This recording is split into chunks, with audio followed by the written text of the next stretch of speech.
자, 안녕하세요. 저 2022년 세무사 1차 강평을 맡게 된 세무사 이훈엽이고요. 해커스 경영 아카데미에서 세법을 담당하고 있어요. 그래서 바로 다이렉트로 이제 총평을 좀 진행하면요. 일단 올해 세무사 시험이 전반적으로 굉장히 어려울 것으로 좀 예상을 했으나 그거와 달리 보통 이제 말하는 재정학, 뭐 재무원가, 그리고 이제 선택법이 전반적으로 막 엄청 어렵진 않았어요. 그래도 이제 우리 엄연 선생님한테 여쭤보시니까 원가는 좀 어려웠다라고 하시더라고요. 근데 올해는 세법이 가장 어려웠어요. 제가 이제 보더라도 최근 5개년 중에 가장 그래도 세법이 좀 까다롭지 않았나 이런 생각이 들어서 많은 지금 수험생 또 실강생 분들 또는 인강생 분들이 이제 합격 여부나 학원에 와서 이제 많은 얘기를 해봤는데 재시생 이상 분들은 충분히 합격할 수 있는 시험이었다라고 이제 평가가 되고요. 초시생이신 분들은 조금 합격하기 좀 어려웠다. 뭐 이런 정도의 평가가 이루어지는 것 같더라고요. 그래서 실제로 이제 저희 학원 이제 오신 분들도 대체적으로 추시생은 좀 많이 안 되신 분들도 꽤 있어요.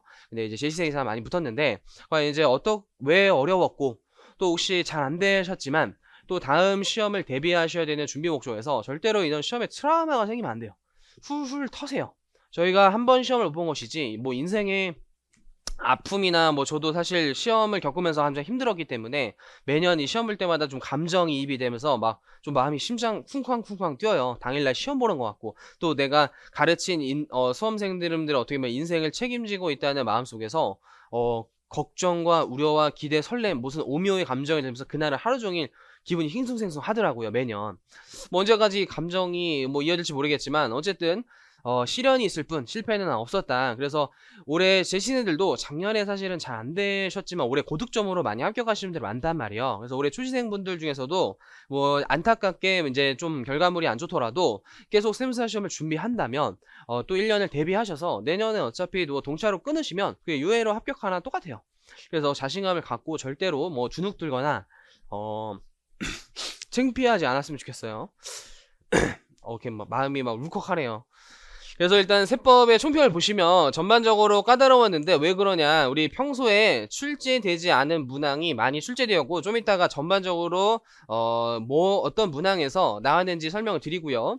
그리고 원래 자주 나오는 주제 있죠. 그 주제에서는 잘 안 내는, 흔히 말하는 수험계에서 좀 지엽적이거나 좀 특이한 포인트, 잘 보지 않았던 그런 문구들이 삽입됨으로써 이제 아무래도 1년차 수험생분들은 많은 양의 5과목을 다 가져가는 게 쉽지 않잖아요. 재무 원가를 2과목으로 분류하면. 그래서 기존의 기출문제만 흡수하는 것도 버거운 양인데 그 자주 나오는 유형에서 하나만 비틀어도 사실은 새로운 문제가 돼요.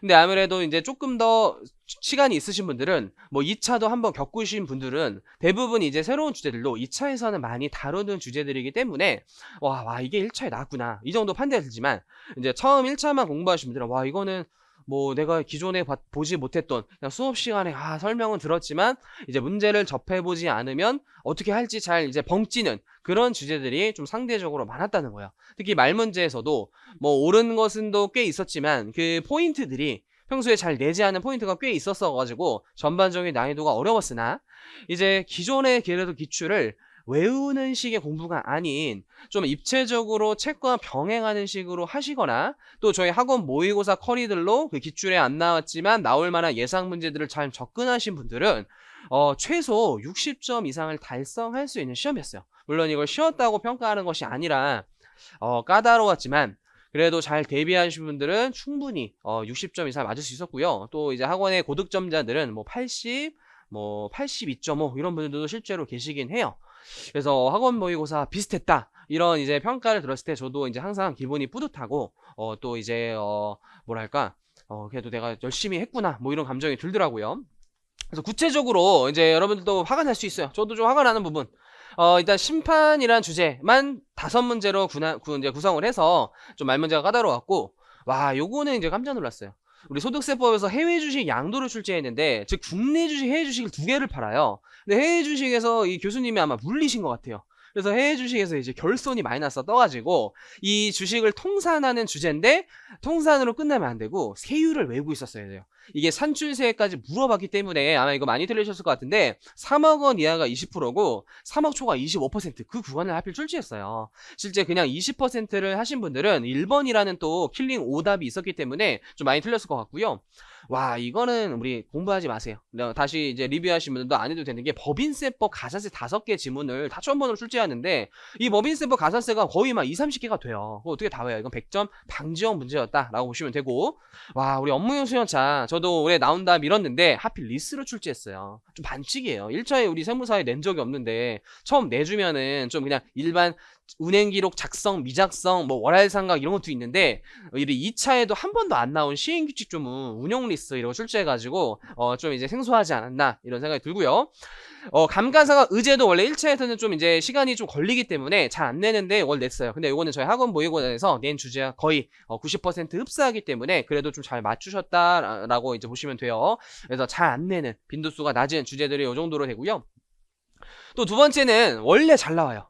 그래서 원래 이제 막 이제 예측 가능한 범위에서 풀었을 때 툭툭툭 풀어야 되는 문제지만 올해는 그 주제에서 좀 새로운 포인트들이 나왔던 그런 이제 소득세 금융소득에서 이제 이따 이제 문제 풀이를 하겠지만 무슨 국가 통합 발행 채권으로서 이제 매각가액과 액면가액 차이 그 지문 하나 이제 들어가서 그걸 넣냐 안 넣냐에 따라 답이 달라지죠. 그게 결국 이제 과세 제외였기 때문에 그걸 이제 빼는 것이 좀 쉽지 않았다고 보고요.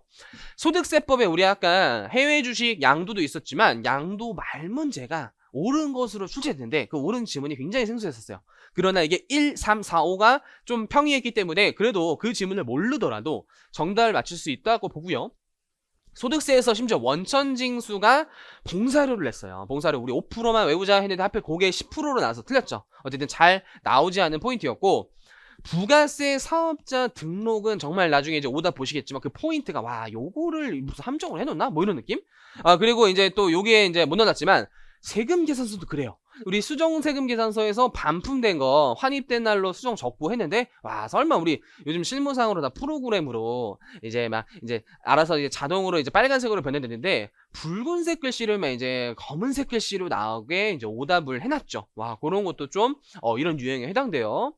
그리고 마지막으로 부가세법도 우리 임대 항상 잘 나오는데 행정 예규에 있는 3층으로 출제했어요. 그래서 아무래도 1차에는 시간 압박이 상당한데 3층이면 더욱더 시간이 오래 걸리기 때문에 잘 나오는 주제지만 안 냈던 포인트를 내가지고 이제 이런 거에서 혹시 말려버리면 이제 시간이 더욱더 촉박해지기 때문에 이제 고득점을 맞추기 어려웠다라고 보시면 돼요. 그래서 이제 전반적으로 법별로 좀 정리를 해드리면 우리 기타세법은 평이했어요. 우리 학원 모의고사에서 냈던 어떤 포인트들이 거의 다 실제 출제했고요. 그래서 기타세법에서는 고득점을 맞았어야 되고 소법부의 계산 문제들이 좀 만만치 않았는데 모든 것이 어렵진 않았어요. 또 예를 들어 소득세에서 근로소득 모의고사의 포인트랑 똑같아요. 자녀가 6세 이하가 아니라 8세야. 그래가지고 자녀 보육수당이 전액 과세가 되고요. 보험료 교육비 세액공제 저희 열심히 했던 막 본인 막 대학원은 막 본인만 되시고 우리 부모님 안 되시고 막 이런 것들 전형적으로 나왔던 포인트고 와 법인세 우리 외국 납부 세액공제는 모의고사랑 거의 숫자도 비슷해요. 그거는 거의 실제 이제 합격생들이 선생님 완전 법인세 적중했어요 이런 느낌으로 완전히 이제 일치가 되었고 또 말 문제 같은 것도 법소부에서 아예 주어가는 막 이제 양도담보 공금 아닌 거 뭐 이런 것들을 잘 주워 담았다면 그래도 최소 50점 이상 정도는 맞출 수 있지 않았나 이런 생각이 들어요. 근데 워낙 시험이 떨리고 이제 재정학까지 막 풀고 재정학도 막 체감 난이도는 어려우나 채점은 잘 나오잖아요. 근데 풀 때 자체가 어려우면 이제 멘탈 붕괴 상태로 세법 들어가면서 이제 세법 실수 더 많이 하고 그런단 말이에요. 또 이런 포인트들이 많을수록 기존에 잘 풀었던 주제까지도 나도 모르게 실수한단 말이에요. 그래서 이런 경험도 어떤 하나의 소중한 경험이다. 이걸 트라우마로 막 던져버리면 내년 시험도 두려울 수 있어요. 그냥 툭툭 털고 최대한 뭐 물론은 뭐 기분이 좀 우울하고 안 줄 수 있어요. 저도 주변에서 떨어진 수험생을 많이 봤을 때 또 제 공부했을 때도 주변 친한 사람이 떨어졌을 때 굉장히 슬퍼하는 모습을 봤기 때문에 감정이 되지만 우리 웬만하면 우리 뭐 기본반, 객관식반, 마무리 강의를 겪은 수험생 분들은 떨어져도 엄청 큰 차이로 떨어지지 않았을 거라고 봐요. 혹시라도 내가 너무 준비를 못하고 다른 일과 병행해서 못했다면 기본 강의를 들으셔야겠지만 웬만한 수험생분들은 기본 강의를 듣기보다는 심화 강의나 동차 강의 웬만하면 동차 강의를 들으시는 게 가장 좋아요. 그 이유가 일단 첫 번째 뭐냐면 기본 강의는 진짜 아무것도 모르는 사람한테 처음을 알려주기 때문에 여러분이 다시 들었을 때는 솔직히 지루할 수 있어요. 나 이제 저거 다 아는데. 저 때 선생님이 했던 농담도 기억나는데 하면서 이게 공부가 할 때 쭉 이어져 가야 되는데 나 아니까만 이제 재미가 없어. 그러니까 이제 공부도 잘 안 하면서 놀러다녀. 또 한 번 이게 놀던 습관이 들으면 다시 공부하는 자리 잡는 데 시간이 오래 걸린단 말이에요. 그래서 한 뒷주 내가 기본반에서 굳이 들어야 될 것들은 몇몇 특수 주제들이에요. 잘 약했던 1차에서 좀 버렸던 대전충당금 이런 거 들어야 되는데 차라리 그럴 바에는 기존 주제에서 업그레이드 버전 플러스 버렸던 주제까지 동시에 두 마리 토끼를 잡을 수 있는 지금 과정이 동차 과정이라고 보시면 돼요. 거기에는 이제 1차에 나오지 않았던 유형도 배우고 문제 자체도 사이즈가 커지면서 어렵기도 하고요. 두 번째로 아예 버렸던 주제를 선생님 저 1차 때 버려서 2차를 들을 수 있을까요? 2차도 사실 다 모른다는 가정 속에서 가르쳐요. 대선충당 그래도 어느 정도 아니까 막 너무 일일이 가르치지 않지만 그래도 내용 설명 다 해요. 문제풀이하는 그 강의는 없어요. 그거는 뭐 마무리 특강 정도죠. 그러니까 우리 동차 강의에서도 여러분 대선충당은 뭐 1차에서 안 하셨죠? 이런 마음가짐으로 저희 선생님들이 가르치기 때문에 전혀 두려워하지 마시고 그때 다시 새로 정립해도 된다. 다만 여러분들이 푸는 문제가 1차보다는 사이즈가 크고 어려울 뿐이지 내용 설명은 1차 내용 플러스 2차 내용이 들어가는 강의가 들어가기 때문에 혹시 이제 다음 커리를 질문하시는 분들은 내가 그래도 어느 정도 1차 커리에 충분히 따라와서 안타깝게 떨어졌다면 내년 시험을 대비하시는 분들은 웬만하면 동차로 듣는 게 제 개인적인 생각이지만 바람직하면 어땠어요? 매년 이제 들어오는 질문이에요. 그리고 실제 또 합격하신 분들은 당연히 동차반을 들으셔서 3개월간 그냥 인생에서 지워진다는 생각으로 들어오세요. 이 가장 1년 중에 가장 힘든 과정이 동차 과정이라고 보시면 돼요. 일단 그 또 이유가 1차 시험 직전에 여러분들 얼마나 고생했어요. 저희 스파르타 막 시험 막 계속 보지, 주말에 쉬려고 했는데 시험 보지, 멘탈 붕괴 상태에서 막 강평 듣고 리뷰하고 막 일요일 잠깐 쉬고 월요일부터 막 마무리만 달리지. 지금 체력이 완전 고갈 상태란 말이에요. 그 상태에서 이 과정을 3개월 동안 사실 이 과정보다 조금 더 힘들고 어려울 수 있는 동차 과정으로 가기 때문에 우리 3일 푹 쉬시고 사실 뭐 윤도쌤은 뭐 열심히 해야 된다 뭐 이렇게 월요일부터 공부하자 하는데 뭐 그거는 본인 선택하시고요. 어쨌든 동차 마음가짐 3개월 그냥 진짜 뚝 눈 감고 그냥 인생에서 지워진다는 생각으로 한번 올인해 보자 이런 마음가짐으로 들어오셔야지 실제 동차 잘 버티시면 합격하신 분도 매년 존재하고요. 실제 내가 조금 부족하더라도 운까지 내 어떤 작용이 되면 합격할 수 있는 게 시험이야 우리 다. 그래서 동차 절대로 포기하지 말고 완강을 목표로 하세요. 우리 체력이 떨어져 있기 때문에 완강 자체가 쉽지 않을 수 있어요. 일단 완강만 목표로 하셔도 정말 수월찬 알찬 동차 시간이 되었다라고 보시면 돼요. 그래서 잘 안타깝게 내년 시험 대비하신 분과 또 합격해서 올해 되는 분들은 동차 완강을 목표로 여러분이 무엇을 상상하든 그것보다 힘들 수 있어요. 주말에도 시험이 있어요. 동차 2차 시험도 있고요. 매일 거의 48 거의 8시간 이 시간이 계속되면서 어려운 내용이 들어가서 복습할 때도 어렵고 이러기 때문에 굳은 마음가짐으로 들어오셔서 텐션 받은 김에 동차 합격하자고요. 그죠? 그리고 내년 대비하는 분들도 올해 아예 탄탄히 미리 2차를 해버려서 내년 동차 때 그럼 훨씬 수월해져요. 내년 동차 때 내가 약한 과목을 또 투입할 수 있는 준비 밑작업 작업과 부족했던 1차 계산 문제를 마스터해버리자 이런 마음가짐으로 들어오셨으면 좋겠어요. 그래서 일단 수험 보시느라 고생 너무 많으셨고요. 잠시 한 1분 정도 쉬었다가 이제 구체적인 해설 강의를 해볼게요. 수고 많으셨어요. 자, 안녕하세요. 드디어 2022년 세무사 1차 총평을 바로 시작할게요. 그래서 우리 기타세법에서 세무조사에 대한 설명을 옳지 않은 것은 출제됐는데요. 사실 이 정답은 우리 시험 정말 2주 전인가 일주일 전에 했던 1일 특강에서 냈던 문제와 완전히 똑같아요.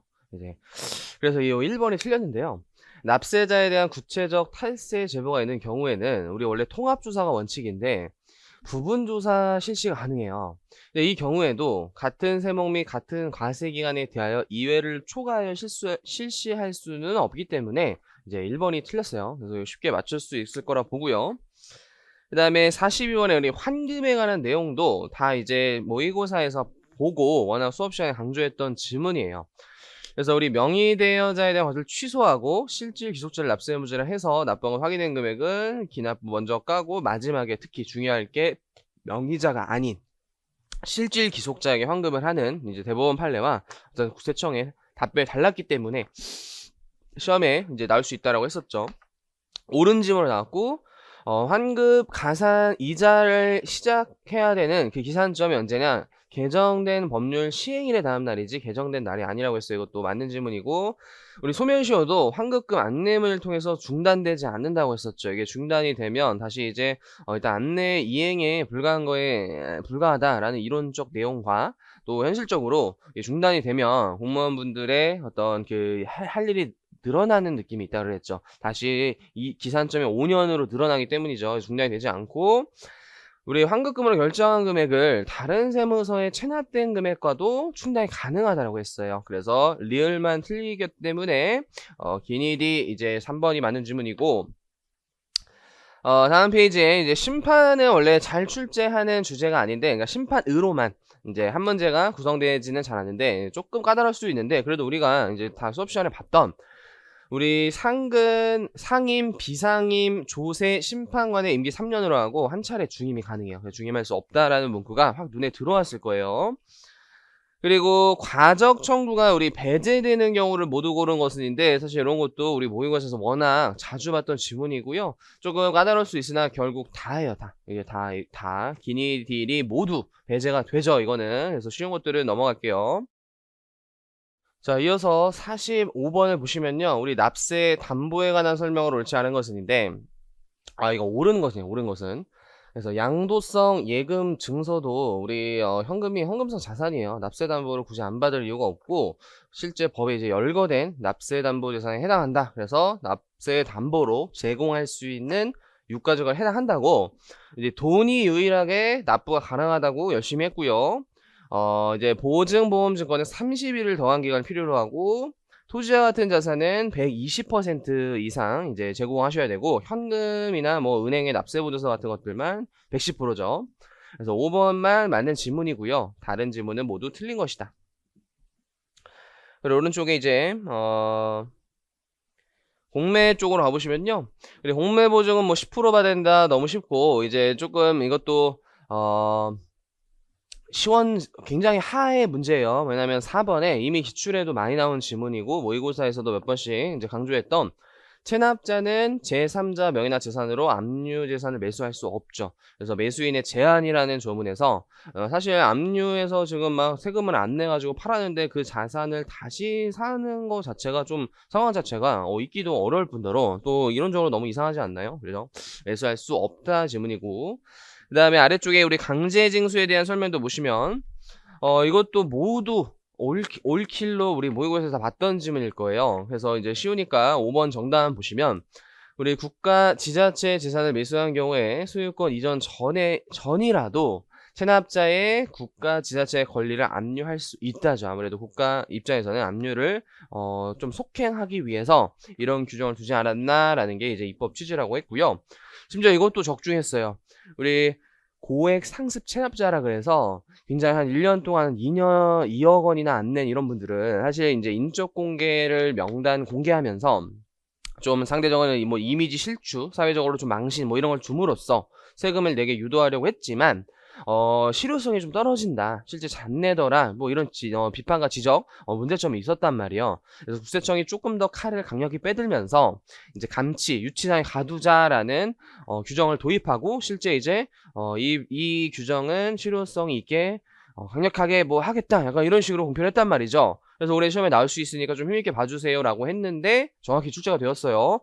굉장히 쉽게 이런 것들은 첫 해 나오면 쉽다라고 했었잖아요. 그래서 그냥 요건이 우리 체납 발생으로부터 1년이 경과 그리고 이게 3회 이상 1년 그리고 2억 이 요건만 외워도 그냥 맞추는 2.5점 쉽게 득점하는 그런 주제였고요.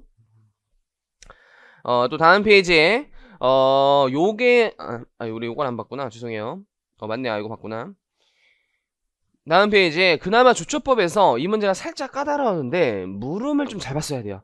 우리 2년의 징역에 처하는 것이 가능한 거예요. 그럼 우리가 예를 들어 어떤 조세범 처벌법을 해서 1년 이하의 징역 이러면 이제 2년 처벌이 불가능한데 뭐 2년 이상이나 또는 이제 3년 이하 뭐 이렇게 하더라도 3년 이하더라도 2년이 가능하잖아요. 그래서 우리 세금계산서 쪽에서 이제 공급 없이 실물 거래 없이 세금계산서를 주고받는 행위가 이제 3년 이하의 징역이 가능하기 때문에 2년도 가능하고요.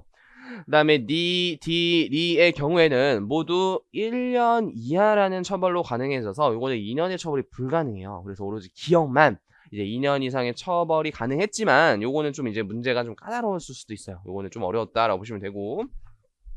또 아래쪽에 조세 포탈, 에이, 이거 이런 거 틀렸으면 큰일 나요. 조세 포탈죄를 상습적으로 범한 자는 형의 2분의 1을 가져간다라고. 이거는 그냥 후다닥 넘어가시고요. 그리고 우리 51번에 원래 잘 나오는 금융소득인데 올해는 조금 까다로웠어요. 조금. 왜냐면 우리 좀 이따 이제 문제를 풀어볼게요. 갑의 22년 금융거래이다. 종합소득금액 합산될 이자 배당이니까 결국 금융소득금액을 물어봤는데요. 원천징수 잘했고 뭐 고려하지 말고 이렇게 해서 우리 원래 푸는 대로 한번 풀어보면요. 이자, 그로스업 제외, 그로스업 이렇게 좀 구분을 해서 먼저 현금 매당 당연히 그로스업 금액이고요. 요게 어려웠죠. 요 놈이 좀 까다롭지 않았나 이런 생각이 들어요. 왜냐 공기시장에서 통합 발행한 국채의 매각가액과 액면가의 차에 사실 잘 모르면 안 넣는 게 제일 좋아요. 이게 이제 국가가 발행한 채권 중에서 이자 소득에서 제외되는 항목이란 말이에요. 그래서 요 600만 원은 아예 어떤 비과세 개념보다는 소득에서 제외되는 이자 소득에 포함하지 않는 그런 이제 금융소득의 페이크였고요. 사실 이거는 1, 2차 통틀어서 처음 나왔던 이제 시행령 조문이어서 좀 충분히 틀렸을 수 있지 않나 이런 생각이 들어요. 은행 정기예금이자 300만원 이자에 넣고요. 외국법인 채권의 이자 어쨌든 이자에 700 넣고요. 비영업대금이 500 이자 넣고요. 법인과세 요거는 우리 적중을 했죠. 법인과세 신탁재산이라고 해서 우리 신탁의 어떤 다양한 제도 시스템이 도입되면서 우리 세법도 그에 맞춰서 이제 신설이 된 하나의 어떤 법인 단위를 재산을 법인 단위로 봐서 계산해서 뿌려주면 마치 이제 배당 수익 분배한 것 같다라고 해서 배당 소득으로 과세되는 그 규정이 이게 소득공제를 받기 때문에 이중과세 문제가 없어요. 그래서 그로스업 제외 소득이다라고 해서 얼마죠? 300만 원. 그럼 요게 이제 1,500. 요게 300, 요게 800이기 때문에 이 합을 더하면 2,600이 나와요. 그래서 이제 그로스업 금액을 구해보시면 민일리 먼저 그로스업 금액 미리 찾아놨으니 800만 원인데 2천만 원 초과하는 금액을 한도로 두고 있기 때문에 600만 원의 한도에 걸려요. 그래서 600에 11%라면 66만 원. 그래서 26.66 3번을 찍으시는 거예요. 3번. 그래서 우리 세법 조금 이제 너무 계산이 어렵다라고 하면 3번 찍으세요. 약간 농담처럼 얘기하곤 했었는데 사실 막 다 그런 건 아니죠. 다음 페이지. 이 문제는 진짜 좀 어려웠다라고 보시면 돼요. 그러니까 이거는 대부분 수험생이 틀리지 않았나. 그래서 한번 문제를 보시면 주식량도 자료인데 아무래도 교수님께서 물리신 것 같아요. 저와 같이. 저도 이제 해외 주식도 물리고요. 국내 주식 다 물렸어요. 저는 사실. 그래도 우리 교수님은요. 국내 주식은 시세 차익을 굉장히 축하드리는 상황이에요. 그래서 주식 A를 보시면 1억에 사서 5억에 팔았고 양도일자 취득일자 주어져 있고요. B는 148에 사는데 1억에 팔렸으니까 이제 손절을 한 거죠. 4,800만 원의 손실이 떴어요. 근데 우리 최근에 어떤 개정세법이 있었냐? 원래 해외 주식이 해외 주식별로 따로 그룹별로 과세가 되고 또 국내 주식은 국내 주식별로 따로 과세가 되기 때문에 우리 보통 국내 주식은 낮에 거래가 일어나 아침부터 낮이 한 3시 반까지고 해외 주식은 이제 10시 반인가 그때부터 열리잖아요. 그래서 막 낮에 내가 소득을 벌었고 밤에 이제 손실을 얻었는데 둘이 상대가 안 됐어요. 그룹이 다르다 보니까. 근데 이게 주식이라는 어떤 재산에서 국내 국외로 이렇게 그룹을 쪼개는 것 자체가 뭔가 소득의 통산 문제가 생긴다라고 해서 통합시켜버렸죠. 그래서 국내에서 마이너스가 뜨건 해외에서 마이너스가 뜨건 두 이제 플러스된 소득과 통산이 가능한 그룹을 합쳤단 말이에요. 그거를 이제 출제를 하신 거죠. 그러면서 이제 이렇게 한번 그려볼게요. 주식 A 있고요. 주식 B 이게 있는데 먼저 양도가액이라는 게 A는 5억 원 부러워요. 우리 5억에 팔았고 취득가액 1억짜리를 5억에 팔아서 와 이것만 해도 4억을 벌었어요.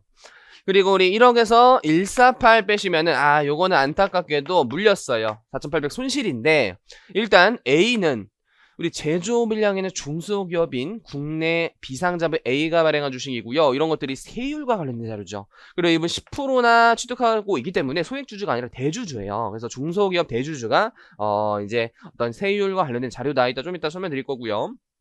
B는 중소기업이 아닌 해외 주식이요. 중소기업 아니면 20%거든요, 참고로.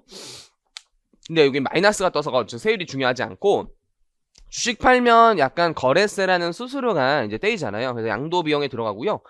이거 세무사한테 바뀌었나봐요. 그래서 양도세 신고 비용이 3.35. 이거 두 개 더하면 얼마죠? 이런 거 숫자 좀 틀릴 수 있기 때문에 좀 참고 좀 잠깐 할게요. 550만 원인가봐요. 기타 필요 경비가 550만 원. 그리고 B 같은 경우에는 증권회사에 이제 매매를 위탁하면서 수수료가 발생했고요. 실제 양도 비용에 해당하기 때문에 요 300만 원 다 증빙 확인되니까 빼주세요. 그러면 양도 차익이 나와요. 여기는 이제 양도 차익이 394라는 숫자가 나오고 여기가 이제 마이너스 양도 차손이 나와요. 근데 여기서 살짝 주의하셔야 되는 게 원래 우리 부동산 자산 1그룹에 분류되는 자산들은요. 양도 차손이 발생했을 때 양도 차익과 통사하는 것이 아니라 장기 보유 특별 공제라는 그 공제 혜택을 한 뒤 양도 소득 금액에서 공제를 하는 거잖아요. 근데 주식은 어차피 장기 보유 특별 공제를 적용해 주지 않아요. 그렇기 때문에 그냥 양도 차익에서 통산하셔도 결과물이 같겠죠. 그래서 그냥 곧바로 여기서 통산해 보죠. 51 이렇게 통산을 하면 요 숫자가 344.5 이렇게 나오나 봐요. 이게 곧바로 양도 소득 금액이다 라고 보시면 돼요. 그리고 기본공제 그룹별로 250을 깔 수 있고요. 실제 뭐 다른 자산이 판 게 없다라고 나오고 있고요. 뭐 이게 특수한 게 없는 사람한테 팔았기 때문에 부계부도 아니고요. A, B는 부동산을 보유하고 있지 않다. 이 워딩을 왜 줬죠? 우리 혹시 회사가 부동산 비율이 너무 많으면 이게 주식보다는 그 실질이 부동산 양도다. 아무래도 주식보다는 부동산 그룹 쪽 세율이 높잖아요. 막 중과세율도 존재하고. 그렇기 때문에 이제 부동산을 법인에 꽂으면서 법인 차린 뒤 그 주식 파는 그런 또 짱구를 굴릴 수가 있어가지고 뭐 이제 뭐 부동산 비율이 50 이상이고 과점주주가 막 팔고 막 이러면 또 막 문제 생길 수 있잖아요. 그래서 이게 없다. 그런 거 없다. 이렇게 그냥 못 받고 사실 여기 업종에서도 요건이 충족되기는 어려워요. 주어진 상황 고려하지 말라 그랬으니까 이제 기본공제 250 빼면 과표가 3, 4, 1 이렇게 나오나봐요.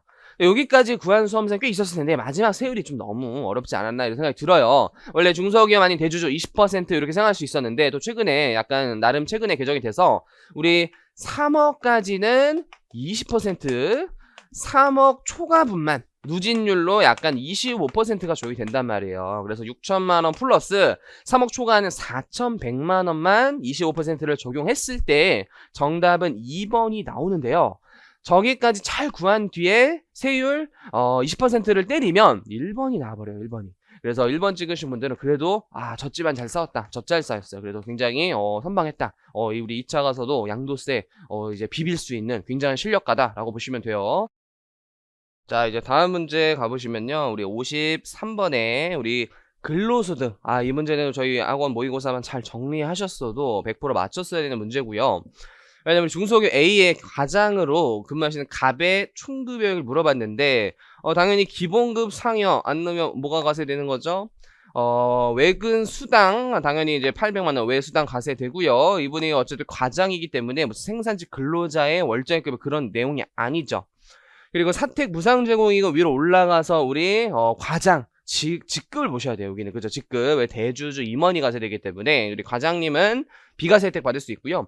식사되는 이분이 식사를 제공받지 않고 있기 때문에 월 10만 원 비과세. 그래서 20만 원에서 10만 원 빼고 12개월 120 과세되는 거고. 요게 이제 그나마 킬링 벌스였는데 이미 우리 반이 학원 모의고사에 당해봤을 거예요. 8세. 우리 6세 이하의 자녀 보유 수당이 월 10 비과세이기 때문에 8세면 전액 과세. 그래서 120. 우리 직무활용사금도 정말 낚이지 않았겠죠. 500 비과세가 너무 많이 했을 거예요. 800 요하면 3 그냥 바로 적죠. 이 상태에서 이제 계산기를 치시면요. 정답이 6,340만 원이 나오나 봐요. 3번이네요 또. 계산 문제 지금 3번이 지금 두 개나 나왔죠. 그리고 이것도 우리 또 보험료 교육비, 사실 의료비가 나올 줄 알았는데 의료비가 안 나오고 보험료 교육비가 나와 버렸는데요. 아쉽지만 그래도 우리가 다 배운 강조한 내용에서 모두 출제가 되었죠. 근로시 거주자 갑의 보험료 교육비 자료에다 보험료 교육비 세액공제 합계액을 물어봤어요. 먼저 보험료를 구해볼게요. 우리 보험료는 보통 1번과 2번 두 가지 상황이 나오는데요. 첫 번째는 일반 보장성 보험료 12%, 그 다음에 장애인 보장성 보험료 15%인데 주의할 건 둘 다 100만원 한도를 두고 있다는 거예요. 100만원 한도도 인당 한도가 아니라 보험료 합계액으로 판정하셔야 돼요. 건강보험료 회의크죠. 소득공제예요. 그리고 이번 근로자인 거 살짝 확인해주고, 일반 보장성 보험료 50만원, 어차피 일단 또 자료가 나올 수 있으니까 침착하게 교육비 자료. 장애인 보장성 보험료고요. 실제 장애인 여부가 나와 있으면서 본인 외에 기본 공제 대상자는 초중고 학교에 다니고 있고요. 주어진 자료는 사항 고려하지 말자. 그리고 이런 거 살짝 봐줘야 돼요. 소득 요건. 우리 보험료 세액 공제, 소득 요건, 나이 요건 모두 충족해야 되는데 딸 20세 이하고 소득 없는, 어차피 장애인 사회적 약자이기 때문에 또 장애인 보장성 보험료인데, 여기 이제 장애인 보장성 보험료 같은 경우에도 100만원 한도가 있다. 이것만 주의하시면 돼요. 여기는 100만원 내금액이니까 바로 12% 때려보고요. 여기는, 요렇게 하자. 12%를. 100만원 한도로 15%. 요게 일단 보험료 세액공제가 될 거예요. 보험료 세액공제가 될 것이고, 우리 교육비 세액공제 가보면, 일단 대학원은 본인만 돼요. 그러니까 이제 배우자 안 되고, 우리 대학교 주의할 게 뭐친 우리 교육비 세액공제 유일하게 가족 중에 직계 존속이 원칙적으로 안 되죠. 근데 이제 직계 존속이 혹시 사회적 약자인 장애인이라면 특수교육비 해주는데 이게 그런 내용이 아니니까 안 해주는 거고, 교복 너무 많이 했죠. 50만원 한도예요. 교육비. 일단 사설 영화학원, 우리 국가가 정부가 사설 기관 학원을 장려해줄 이제 그런 뭐 느낌이 아니잖아요. 우리 미취학 아동만 되는데 이분은 고딩이야, 고딩 18세. 그래서 안 되고요. 우리 장애인이신 사회적 약자, 어차피 그 특수교육비가 아니네. 어쨌든 중학교 방과활동 교육비 200만원 되기 때문에 250에 15%. 이렇게 적용을 하시면요, 이게 300만원 내 금액인 거 받고, 이게 21만원인가 나오나봐요. 그리고 요거는 37만 5천원이 나와서 두 개 합이 58만 5천원이 나오네요. 그래서 보험료 교육비 세액공제가 정신없는 시험장에서 이제 정확히 맞추는 거는 사실상 엄청난 훈련이 들어가셨어야 되는 문제예요. 좀 쉽지 않았을 거라고 보고요. 아래쪽에 우리 납세 의무에 대한 설명을 옳지 않은 것인데, 이것도 은근히 까다로웠는데, 우리 3번에 우리 사업소득에 대한 소득세 납세지도 원칙적으로 다 소득세는 주소지나 우리 거소지예요. 근데 우리 유일하게 사업소득 같은 경우에는 저 사업장 소재지를 납세지로 할래요 라고 신청한 경우면은 그걸 할 수 있죠. 근데 신청을 하지 않은 원칙은 주소 거소지이기 때문에 3번이 틀렸다라고 보시면 되고요. 다음 페이지에 우리 양도소득 볼게요. 양도소득 좀 키워서. 이 문제 좀 까다로웠는데 그래도 우리 기출만 잘 분석해서도 맞출 수 있었던 게, 사실 2번은 굉장히 좀 생소한 처음 본 지문이에요. 근데 1, 3, 4, 5가 다 우리가 공부하고 이제 배웠던 내용이기 때문에 1, 3, 4, 5가 너무 틀렸는데 하면 2번을 찍는 그런 문제였어 사실은. 그래서 1번 우리 도시개발법에 토지 교환 처분으로 이제 지목이 변경되는 경우 어떤 도시 개발과 관련된 공익사와 관련된 상황 속에서 양도가 발생시키면 좀 그렇다, 양도로 보지 않고요. 우리 이번에 파산 선고 처분 채권자들한테 빨리 돈 뿌려줘야 되는데 국가에 갑자기 양도소득세가 생기면 그렇잖아요. 비과세고요. 우리 쟁송에 있는 자산에 대해서 내 거다라는 소유권을 확보하기 위해서 소송비 이런 걸 들었는데 그걸 하필 사업소득에 경비 처리했으면 양도소득에서 또 경비 처리할 수가 없어요. 이중경비가 방지되기 때문에 양도차익 계산 시 공제되지 아니한다, 이렇게 돼야겠고, 5번이 좀 까다로웠다고 봐요. 아마 이제 수험생이 2번을 몰랐었을 때는 5번 찍을 쓸 수 있는데, 왜냐면 신탁 수익권이나 자산이 최근에 들어왔는데 어쨌든 주식과 같은 자산이 2그룹에 분류되고요. 워낙 거래가 빈번하기 때문에 반기별 납부를 두고 있잖아요. 예정신고를. 근데 우리 1그룹은 거래가 빈번할 확률이 적잖아요. 일반 개인이 부동산을 어떻게 막 10개씩 팔아요. 그렇기 때문에 달의 말일부터 2개월이라는 예정신고를 두고 있죠. 신탁 수익권도 생각해보세요. 거래가 빈번하지 않겠죠. 신탁에 맡긴 수익권을. 그래서 1그룹에 분류되면서 달의 말일부터 2개월이에요. 달의 말부터 2개월. 반기말 납부는 주식과 같은 동네, 주식 같은 동네. 그래서 5번이 틀렸고, 앞만 봐도 1, 3, 4, 5 조건에 2번은 너무 좀 싸한데 사실 2번 말고는 다른 게 다 틀렸으니까 2번을 찍는 그런 문제였다라고 보시면 되고요. 우리 57번은 절대 틀렸으면 안 되는데, 우리 공적 연금 소득만 있는 자, 연말정산을 통해서 세금 신고가 잘 돼 있다면 확정신고 하지 않을 수 있고 2번이 맞는 지문이고 우리 소득이 있는 거주자가 과표가 없더라도 신고 의무는 두고 있어요. 그리고 성실 사업자가 세무사가 본인이 5억 넘었어. 그래서 이제 성실이에요. 나 잘했지. 이렇게 세금 신고를 할 수 없고요. 우리 윤돈쌤이 또 성실이에요. 우리 박수 주세요. 이제 윤돈쌤도 회계사니까 본인이 세금 신고를 할 수 있지만 성실히 자기 거를 할 수는 없어요. 그래서 이제 저한테 이제 맡기셔야겠죠. 그래서 이제 작성, 제출했어요. 틀렸고. 우리 분납 너무 많이 했잖아요. 1,800만 원, 1,000만 원 초과하는 사람 세금 너무 많으니까 나눠서 납부할 수 있는데요. 2,000만 원 이하일 때는 1,000 초과 금액을 납부할 수 있기 때문에 1,000만 원 내고 800 내고인데 날짜도 틀렸어요. 90일이 아니라 우리 2개월이잖아요. 2개월. 그래서 다 틀렸죠. 숫자도 900도 틀렸고 90일도 틀렸고 쉬웠다. 우리 원천지수도 좀 까다로웠는데 옳지 않은 것은인데 우리 5번에 봉사료는 5%만 외우자라고 했었는데 그래도 저걸 저런 애는 좀 반칙이지 않나. 어쨌든 10%가 틀렸고요. 5%예요. 그리고 사업소득 수입식 요거는 이미 기출에 한번 나온 적이 있어요. 그래서 이것도 틀렸으면 안 돼요. 우리 기출 잘 분석하면. 왜냐면 4번에 우리 기업회계 중의 차이를 최소화하고자 사업소득으로 분류되는 금융보험에서 발생하는 이자는요. 결산을 확정할 때 이자를 수익으로 계산한 날이 아니라 그냥 실제로 수입된 날 현금주의를 취하고 있어요. 그냥 회계와의 차이 최소화다라고 했었죠. 그리고 퇴직소득으로 옳은 것은이에요. 우리 1번도 1번이 바로 옳죠. 왜? 종교인 소득이 이제 신설이 되면서 이제 기타, 근로 둘 중에 하나 선택할 수 있는데 그 종교단체에서 현실적 퇴직을 먼저 받았다. 당연히 성격이 퇴직소득이다 라고 해서 1번 맞는 지문이고 우리 과기술발전자녀금 퇴직소득이고 우리 연금제도 폐지해서 미리 땡겨받으면 퇴직한 것으로 보고요. 우리 퇴직소득만큼은 외국납부 세액공제 2월 혜택이 없었다 그랬어요. 이게 뭐 자주자주 발생하는 상황이 아니기 때문에 퇴직소득은 막 1년마다 퇴직하는 사람은 뭐 있을 수도 있지만 거의 없잖아. 드물고 굉장히 드물고 일시우발적 성격이 높은데 이거를 막 10년간 2월되는 규정이 있을 필요는 없다라고 해서 없고요. 국민연금 일시금이 퇴직소득으로 하세가 됐는데 02년 이후 재원분이에요. 그래서 01년 이전 이게 이제 틀렸고요. 이건 반칙이지 않나. 사실 이거 100점 방정이라 보시면 돼요. 그죠? 이제 다시 내년도에 데뷔하시는 분들도 선생님 법인세 갔었었는데 준비해야 되는 분명히 이런 생각 들 수 있는데 틀리세요. 우리 97.5 맞자고요. 이거 다 외운다고 또 맞출 수 있는 게 아니라 가산세가 한 30개 돼요. 그리고 그 유를 다 외운다고요? 근데 이게 그냥 한번 나왔다고 두려워하지 마세요. 저희 학원 학생들 중에서도 이제 고득점자를 합격할 수 있는 세법 80점 이상 분들도 가산세 그냥 보자마자 제꼈어요. 이거는 그냥 이거 뭐야 하면서 1번 찍었대요. 아주 잘한 케이스예요.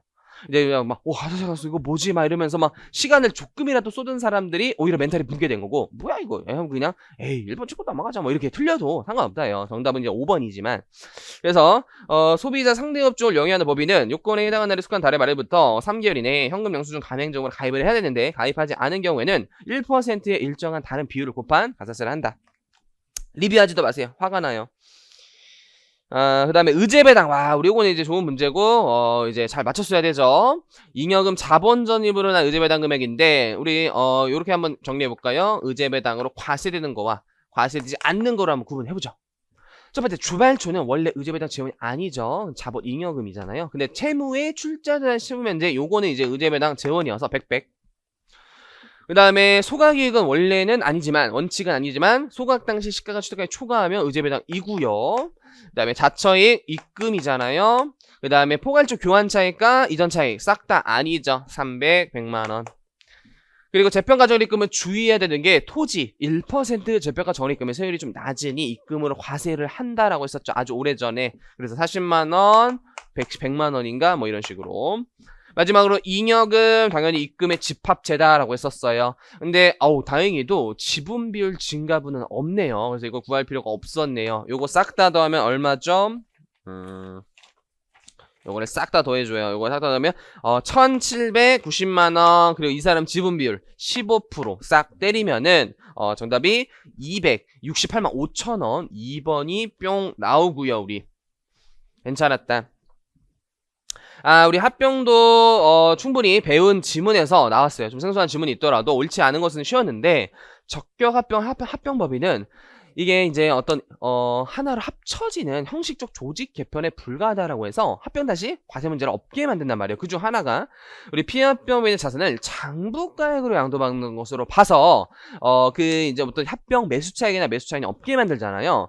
대신 기업회계 기준이 시가로 평가가 되어 있어요. 그래서 시가를 다 장부가액으로 돌리는 게 쉽지 않으니까 일단 장부에 있는 시가로 시가와 장부가의 차액을 자산 조정 계정이라는 계정을 만들면서 장부가액으로 만든 효과를 만들지, 이거를 이제 시가로 양도받은 것으로 하고 자체가 틀린 워딩이 된다는 거죠. 다음 페이지에. 요거는 진짜 거의 진짜 98% 적중한 우리 학원 모의고사에서 또 제가 낸 문제예요. 이거는 진짜 이제 학교생들이 와서 외국문화부세 문제 선생님이 낸 줄 알았어요. 똑같아요. 거의 숫자도 비슷하고요. 이 그냥 워딩, 이 상황 자체가 진짜 거의 똑같아요. 그래서 우리 외국납부세 공제, 간접 외국납부세를 통해서 이제 구해오는 스토리인데 직접도 있죠. 어쨌든 원천세 20을 제거해서 180을 받았는데요. 얘는 이제 비용 처리를 안 한 성급법이세요. 참고로. 그래서 이제 송금 불사님을 구제할 필요가 없는 게 법인세 차감 전 순이익을 줬어요. 일부러. 그죠? 우리 법인세 비용 깐 당기 순이익 주면은 막 이렇게 막 움직이는 논제로 나올 수 있지만, 그거 이제 좀 부지구질하니까 빼버리고요. 이렇게 이제 구해볼게요. 국내 원천수가 9개를 일부러 구분지어서 이분의 세금 차감 전 순이익 150인데, 그럼 해외에서 본 배당이 마치 9개 원천소득 200이고요. 이제 국내 소득은 148로 추정할 수가 있어요. 근데 직접 외국납부세액을 굳이 비용 처리가 되지 않은 이상 뭐 송금빌사님은 하지 않고요. 간접 외국납부세액은 구해보자고요. 왜냐면 이분이 2020년부터 6개월 이상, 그리고 30%, 그래서 이제 지분율도 높고 하니까 간접을 구하셔야 돼요. 간접 구하는 건 너무 많이 했죠. 어딨어? 자회사가 외국에서 100만원의 세금을 냈네. 근데 그 세 배당 재원 5 빼기 1 당기순이익에서 내가 배당받은 200만원만큼은 이제 자회사를 통해서 간접적으로 세금을 냈다라고 보니까 반 50만원. 그래서 150.5. 요게 이제 각사소가 나오는데 더 이상 자료에 이비소도 없고요. 이비소 없기 때문에 그냥 과표라고 바로 그냥 해석을 해버릴게요. 원래는 각사소지만. 그래서 세율 때리면 2억 원 이하니까 10%, 15.05. 여기서 이제 외국납부세액 공제를 가야 되는데, 정석 스토리잖아요. 우리 직접 외국납부세 20만원과 간접 외국납 50만원을 공제해주되, 우리 해외 세법과 우리나라 세법이 다르기 때문에 한도가 있었어요. 그게 국외 산출세액을 한도로 한다라고 하면서 산출세액을 총 과표 150.5분의 국외과표 주어야 되는 게 요거 구하는 거죠. 간접 더한 250만원. 그래서 10%니까 25만원이 되는 한도에 딱 걸려서 4번이 찍는, 한 모의고사 제 기억을 한 4회차인가? 그게 이제 나왔던 문제랑, 거의 흡사한 문제였다. 저도 이 문제 보고는 깜짝 놀랐다. 어떻게 교수님이랑 이게 세계관을 공유하지 않았나. 요거는 좀, 저도 좀 이제 죄송한 부분인데, 우리 업무 수용차가 이제 시험에 1차에 나온 적이 없기 때문에, 나와도 리스까지는 2차에서 보자 하면서 좀 간단하게 설명을 드렸는데, 리스를 내시더라고요. 이런 거 사실 맞추기 어려워요. 우리 2차생들도 2차에도 나온 적이 없단 말이에요. 1차에도 나온 적이 없고. 그래서 좀 이제 변별력이 있는 어려운 문제지 않았나. 우리 2차생들은 그래도 제가 이제 모의고사에도 많이 출제하고 이러기 때문에 잘 맞추셨는데, 1차생들은 아무래도 좀 생소한 질문이지 않았나 이런 생각이 들어요. 그래서 이래 수용차 문제는 다 읽어보셨다는 가정 뭐 10인이니까 걔네들 아니고 보험 가입했고 운행기록 작성했고요. 리스예요. 지금 렌트도 아니고 리스예요. 그럼 우리 1단계 원래 5년 정액법 강제상각 할 수가 없어요. 리스는 빌린 거기 때문이죠. 내가 하는 게 아니에요. 운영 리스잖아요. 이렇게. 그래서 2단계 수용차 관련 비용을 업무 미사용 금액 찾아서 불산입해야 되는데, 요 3천만원과 이거는 리스에 포함되어 있는 금액이에요. 잘 보면 기타 유지비 더한 3,300만원 곱하기 1 마이너스, 이분 자동차 일기 썼어요. 그래서 2만 킬로 뛰었는데 15,000을 업무에 뛰었어. 그러니까 사실 5,000은 안 뛰었죠. 그래서 요게 25%인가 4분의 1이니까 그죠? 33에 25%. 숫자 어렵네. 33에 25% 때리면요 8.25가 나오나봐요. 8.25. 근데 요 3단계가 좀 어려워요. 3단계가 감가상각비 상당액을 찾아야 돼요.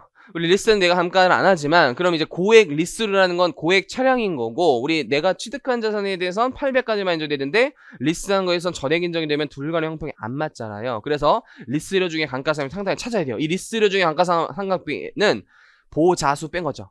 보험료, 자동차세, 수선유지. 혹시라도 수선유지비가 불분명하면 보자 뺀 금액의 7%를 수선유지비로 한다. 그것까지 출제를 안 했고 보자수 그냥 빼는 걸로. 그래서 3천에서 보자수 3, 2, 1.75 요거 빼면은 이게 이제 감가상각비 상당액이 23.25.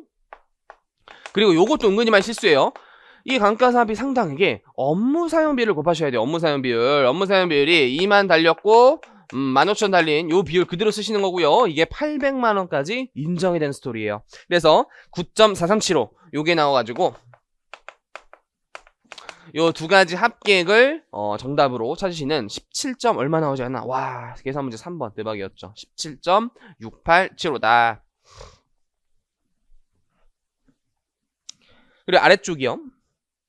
우리 법인세법상 납세의무자와 가세수도법에 관한 설명을 옳지 않은 것인데 우리 내고법인 중 이거 너무 쉽다. 2번 바로 볼게요.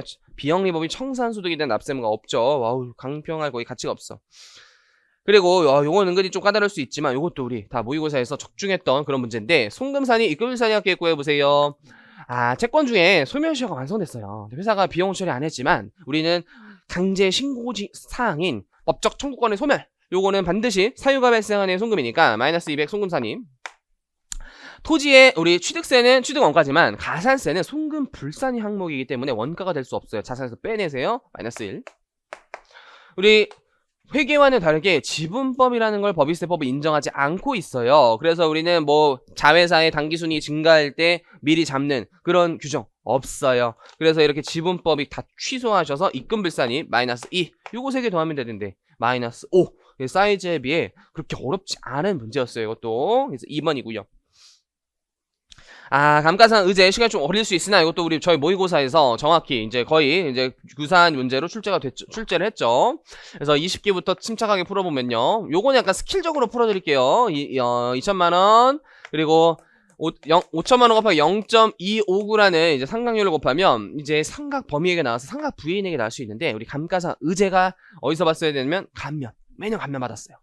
그럼 이제 감면 혜택을 먹으면서 일부러 세금을 안 내니까 야 감가상각비 계산하지 말자. 감면 끝난 다음에 하자. 이렇게 좀 짱구를 굴릴 수 있어가지고 감면받은 해에는 최소 세법상 상각 범위액만큼 송금을 털어버려야 되는 그런 강제 신고조정사항에 해당되는 내용이잖아요. 그러니까 이게 상각 범위만큼 무조건 상각돼. 그러니까 우리 21기 구할 때도 회사에서 항상 0이지만 세법상 상각 범위 요거를 이제 구하면 요게 숫자가 몇이더라? 12.95. 요게 이제 12.95라는 상각범위에 나오는데 이 상각범위액만큼 강제 상각이 된단 말이에요. 이렇게. 그래서 50 빼기 세법상 상각범위에 곱하기 0.2하고 근데 혹시 이 사이에 막 직시상각 의제가 있으면 조금 더 생각을 해야 되죠.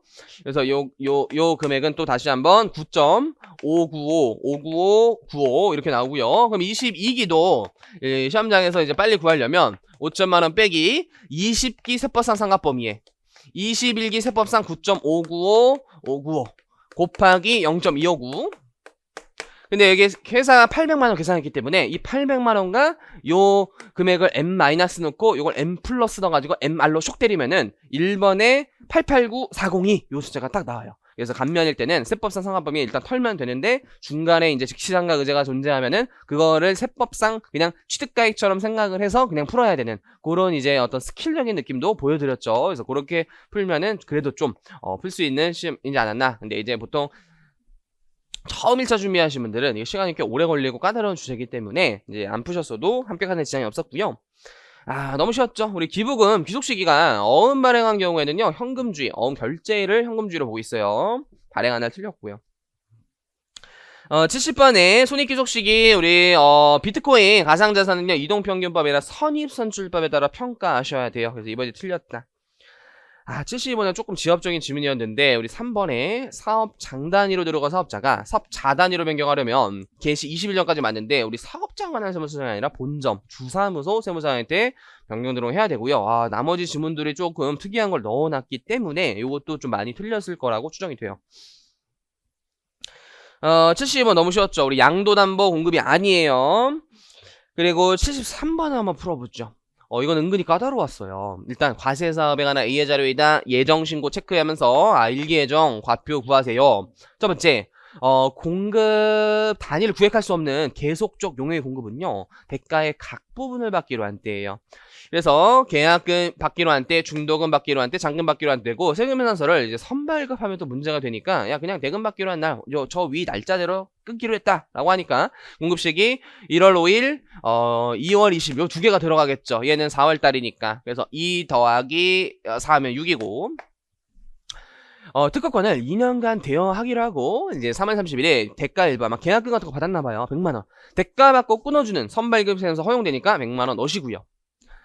요게 좀 어려웠던 것 같은데 우리 세금에서 발행 시기와 대금 지급 시기가 보시면 2달이요. 이게 30일 이내고 약정서 적으면 선발급 허용되는데 이게 30일 이내가 아니기 때문에 선발급 요건을 추적하지 못했어요. 근데 이제 세무서를 끊었기 때문에 사실 문제가 되는 것이 조금 그렇지 않나 하는데 어쨌든 적법한 이제 그건 아니기 때문에 이제 수정세무서 같은 걸 끊던지 뭐 해야 되는데 어쨌든 이게 적법한 세무서 아니기 때문에 안 넣었고요. 우리 특수한 개인에게 용역의 무상 공급을 제공한 경우에는 사업용 부동산 임대 용역만 시가로 과세하고 나머지 과세 제외예요. 그래서 없다. 그래서 두 개 더한 7, 3번이 정답이고요. 이렇게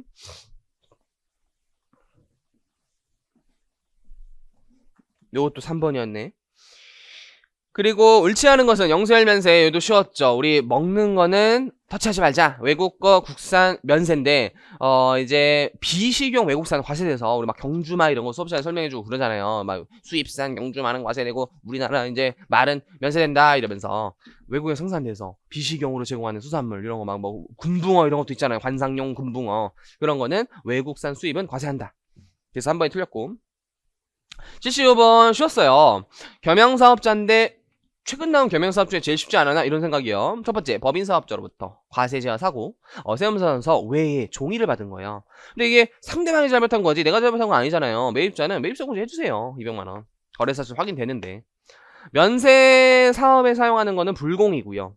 우리 공통이 떴는데 기계설비 500이고 그냥 별 문제 없으니까 해당 과세는 별로 안 부담하시면 되는데 요게 3개월치로 나왔으니까 빨리 6개월치로 합산해야 되는 요게 이제 490 요게 210이니까 7억분의 공제액 구하는 4억 9천 이게 몇 프로죠? 7777에 49 70% 57에 350 550만원이 정답인데요 4번이 정답이네요. 그래서 이건 침착하게 맞추실 수 있을 거라고 보고요. 요거는 은근히 좀 실수했을 수도 있다라고 봐요. 물음을 잘 봐야 돼요. 우리 과세사업자가 확정신고 4월부터 6월 매입처별합계표상 가감해야 될 금액. 그래서 1번 대손세액 공제예요. 이거 공급자가 매출세액에서 가감하는 거잖아요. 나가리. 두 번째는요. 대손으로 확정된 채권을 회수했고요. 얘도 매출세액에서 아까 위에 게 감이라면 이건 더하는 항목이죠. 회수한 날에 속하는 과세가 더한다. 얘는 다 매출세액을 반영하는 거고요. 세 번째가 매입세액에서 차감이 됐었어. 이제 상대방이 이제 대손세액을 신청하니까 내가 이제 과도하게 매입세 고지받은 게 취소가 됐는데 그거를 변제하면 변제 대손세액이라고 해서 다시 매입세액에 가산하는 그 항목이잖아요. 그래서 이게 198만원을 가산한다. 4번이 되는 것이죠. 77번도 조금 까다로웠던 게 우리 부동산 임대용이요. 이게 행정해석에 나와 있는 3층을 출제했네요. 이런 것부터 2차에 나오는데 좀 이제 1차에서는 좀 어렵지 않았나 이런 생각이 드네요.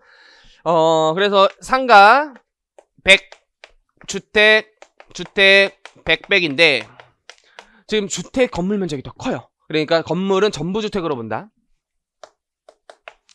그래서 이제 주택이 전부 주택으로 보기 때문에 300이 되고요. 하지만 토지를 잘 봐야 돼요. 주택 부수 토지. 우리 정착 면적 구할 때 어려운 게 요 정착 면적이 상가 부분만 붙어있기 때문에 전부 상가다라고 보기에는 주택이 단순히 공중에 떠있던 것만으로 주택이 없다라고 보는 건 이상해요. 그래서 이게 지금 전부 주택이 돼버렸으니까 이거 자체도 지금 주택이 돼버리면서 정착 면적이건 주택이 돼버려요. 근데 이게 상가가 더 크면은 각각 보면서 안분을 또 해야 되잖아요. 근데 지금은 전부 주택이니까 100 도시지역 내 그리고 오해하시면 안 되게 양도세가 도시지역 내 주상공 이런 게 3배지 부가세는 여전히 5배 10배예요. 부가세 개정 안 됐어요. 5배 10배예요. 그거 많이 헷갈려 하더라. 뭐 끝에 마지막에 강조해서 설명드렸는데 도시지역 내 5배 도시지역 그리고 이게 토지 땅이 얼마였죠 아까? 부스터지 1500 그래서 500이 한도에 걸렸기 때문에 500 그럼 자연스럽게 이게 1000제곱미터가 이제 상가 부스터가 되겠죠. 그래서 우리는 요 부분만 그냥 구하면 돼요. 왜 건물은 면세니까. 그래서 지금 임대료를 그냥 줬어요. 이거는 3천만원. 그리고 간주 임대료 살짝 구해줘야 되네. 438 곱하기 이자율을 얼마야? 이자율이 마지막에 3% 6개월 181일분에 365 이렇게 치면은 얼마 나와요 이거? 6.516 이렇게 나오니까 6.516 이게 이제 총 임대료죠. 근데 요거를 우리 토지 부분으로 반환해야 돼요. 토지 부분으로 반환하는 기준, 다행히도 회이크 감정가에 안 좋네요. 기준시가 8억분의 5억. 토지로 잘라냈죠. 토지 중에서 상가 토지로 잘라내요. 위에서 구한 면적 비율 1500제곱미터분의 상가 1000. 요 상태에서 이제 계산기 치시면은 1번이 나와요. 1번이 이렇게. 그래서 이것도 올해 좀 세법이 어려웠던 이유 중에 하나가 이렇게 자주 나온 주제는 어렵게 내고 잘 안 나온 주제 쉽게 냈지만 잘 안 나온 주제를 낸 거 자체가 어렵게 느껴져서 아무래도 이제 1년차 수험생분들은 준비할 시간이 좀 적기 때문에 기존 주제 기출만 마스터하는 것도 사실은 꽤 버거울 수 있어요. 우리 4과목 5과목 하니까. 그래서 이런 것들이 이제 변별력이 좀 작용하지 않았나 이런 생각이 들고요. 78번 세금 계산서 옳은 것은 요것도 화가 나요. 화가 너무 나요. 왜냐면은 일단 옳은 것인데 1번에 작성연례 같은 필요적 기재사항이 기재되지 않으면 세금에서 효력을 잃어버려요. 그래서 공제할 수 없고 우리 전자 의무발급 사업자 아닌 사람도 끊을 수 있고요. 3번 우리 환입하면 환입된 날인데 우리 실무상 프로그램을 요즘 다 쓰니까 누가 수기로 써요. 수기로 쓰는 것도 있지만 드물잖아요. 빨간색 붉은색 이거를 좀 장난치는 게 큰 의미가 있나 이런 생각이 들어요. 어쨌든 붉은색 글씨로 쓰거나 음의 표시로 수정해야 되는데 검은색으로 나와서 틀렸다. 4번에 우리 4,800 미만인 오리지널 간이가세자는 무조건 영수증 끊어야 되니까 영수증 또는 세금이라서 이 워딩이 틀렸고 5번이 우리 침착하게 본다면 이게 사실 시험장에서 침착하는 게 쉽지 않아요. 근데 이제 3번 환입된 날 맞네하고 이거 찍으면 수험생들 많았을 텐데 좀 느낌 그래도 딱 읽어본다면 5번이 좀 너무 정확해. 여기서는 막 빈틈이 없어요. 수입하는 재화에 징수할 때 수입한 재에서 세관장한테 끊어줘야 된다. 괄호에 납부유예 포함. 빈틈이 없어. 갑자기 보면 검정색 약간 싸는데 내가 자주 봤는데 이거 빨간색이잖아. 이렇게 했으면 그래도 정말 이상적으로 잘 맞춘 수험생들인데 사실 수험장에서 이 붉은색을 장난치는 건 좀 반칙이지 않았나. 좀 그랬다. 아쉬웠다. 그죠? 어쨌든 그래서 5번이 이제 맞는 질문이다 라고 보시면 되고 국조법 첫 번째 우리 3번이 틀린 이유는요.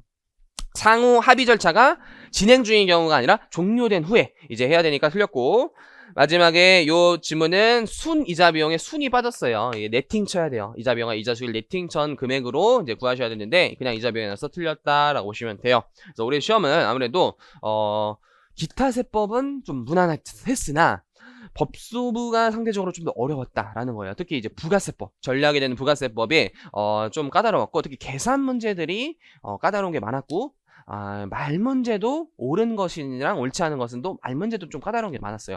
근데 이제 기존의 문제를 외우는 게 아닌 어느 정도 입체감 정도로 봤으면 그래도 막 주워가는 문제들이 있기 때문에 이제 50, 잘한 사람은 60 이렇게도 하고 정말 잘한 사람은 7, 80점도 있지만 그래도 이제 그렇게 성실하게 하신 분들은 그 정도 점수를 달성할 수 있는 시험이지 않았나. 그래도 작년보다 좀 더 어려웠다. 전반적으로 어려웠고 까다로웠고 충분히 고득점이 나오기 힘들었다. 그리고 또 하나가 이제 말리면은 굉장히 말려요. 세법이 한번 말리면 뭔가 멘탈이 붕괴되면서 내가 시험장 나와가지고 왜 틀렸지? 내가 이걸 이렇게 읽었지? 진짜 막 말도 안 되는 실수를 범하는 게 특히 세법이에요. 그죠? 그래서 그런 것들을 혹시 미래에 대비하시는 분들은 더욱더 긴장하게, 좀 완벽히 좀 꼼꼼하게, 이제 침착하게 대비하시는 그런 훈련도 마지막에 하셨으면 좋겠어요. 그래서, 강평들에서 고생 많으셨고, 좀 푹 쉬신 다음에 또 다음 일정에 대해서 궁금하거나, 선생님 저 이제 공부를 어떻게 해야 될까요?